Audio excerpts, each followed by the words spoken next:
আসসালামু আলাইকুম এভরিওয়ান, কেমন আছো তোমরা সবাই? আবার চলে এসেছি দীঘার পরের ভিডিও নিয়ে। দেখো, আমরা দীঘা পৌঁছে গিয়েছি। লাস্ট ভিডিওতে সেটা তোমাদের সাথে শেয়ার করেছি।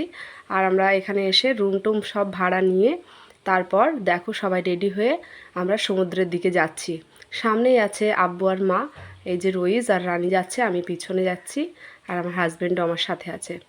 এই হচ্ছে আমার আন্টি, আমার মেজো আন্টি। সবাই যাচ্ছি সমুদ্রে স্নান করব বলে। এই ভিডিওটা আরও অনেক মজাদার হতে চলেছে, তো ভিডিওটা পুরোপুরি দেখতে থাকো, স্কিপ করবে না কিন্তু। আমরা এখানে পৌঁছেছিলাম ওই মোটামুটি 1:30-2 নাগাদ। তো অনেকটাই আমাদের বেলা হয়ে গিয়েছিল, কারণ রুম দেখতে দেখতে একটু টাইম লেগে গিয়েছিল। আবার সাথে সানায়া আছে, ওকে রেডি করানো, ওর একটু খাওয়ানো দাওয়ানো আছে, সেই সব কিছু মিলিয়ে একটু দেরি হয়ে গেছে। আর এদিকে দেখো আমার হাজব্যান্ড কেমন মুখটা করছে, ওকে দেখে আমার এত হাসি পেয়েছে তোমাদের কি বলবো। যাই হোক, এইটুকু রাস্তা হাঁটতে হাঁটতেই আমাদের দম শেষ। এত গরম ছিল, তোমাদের কি বলবো। মাথায় তোয়ালি দিয়ে এইটুকু রাস্তা হেঁটে হেঁটে এলাম। যদি জুতো না পরতাম পা কিন্তু ফোসকা পড়ে যেত। জুতো পরেই এসেছিলাম, এবার জুতোগুলো কোথায় রাখবো, এই হচ্ছে ব্যাপার। আমার আব্বু মা যেহেতু সমুদ্রে নামবে না, তাই ভেবেছি যে সবার ব্যাগ মোবাইল যা কিছু আছে সব আব্বু মায়ের কাছে দিয়ে দেবো, আর জুতোগুলোও ওরা ওখানে বসে থাকবে।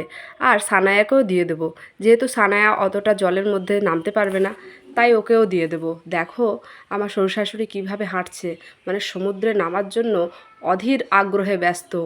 আর সত্যি কথা বলতে আমাদের থেকে ওনাদের অনেক এনার্জি বেশি, এটা আমি খেয়াল করেছি।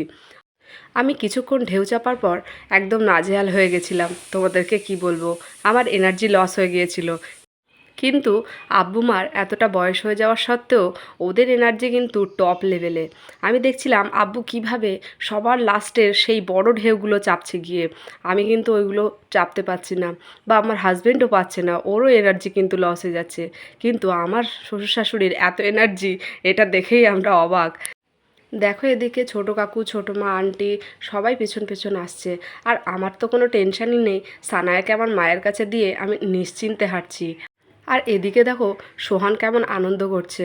খুব ভালো লাগে জানো তো যখন আমার ভাইটা একটু আনন্দ করে, কারণ ও বাড়িতে কোথাও যেতে পারে না। আমরা অনেক জায়গায় ঘুরতে পারি, কিন্তু যেহেতু আমার আব্বু কোথাও নিয়ে যায় না, সারাদিন দোকান দোকান করে, তাই আমার মায়েরও কোথাও বেরোনো হয় না। আমরা তো সবসময় ঘুরতে থাকি, তাই আমার ভাইটার কিন্তু ঘোরা হয় না। তাই ওদেরকে জোর করেই একরকম নিয়ে এসেছিলাম আব্বুকে বুঝিয়ে, যে চলো একবার অন্তত চলো। ওরা এসেছিল 2 বছর আগে দীঘায়। আর এদিকে দেখো আমার সানায়া ওর নানির হাত ধরে কেমনভাবে আসছে, এদিকে ওর পাপা ওর হাত ধরে আছে।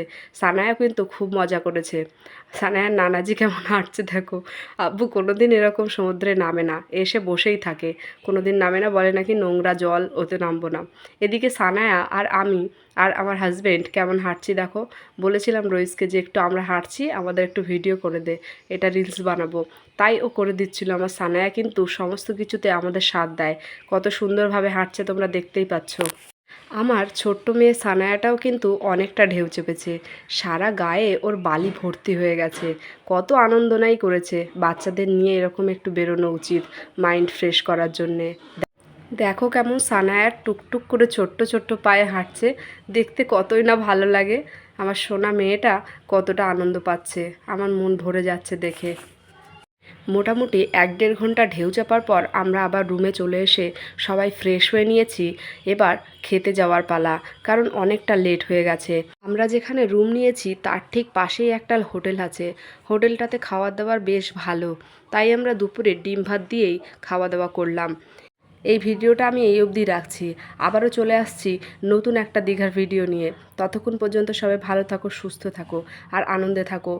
যদি ভিডিওটা ভালো লাগে আমাদের চ্যানেলটাকে সাবস্ক্রাইব করে দিও, আর লাইক কমেন্ট শেয়ার করতে ভুলো না যেন। আল্লাহ হাফেজ।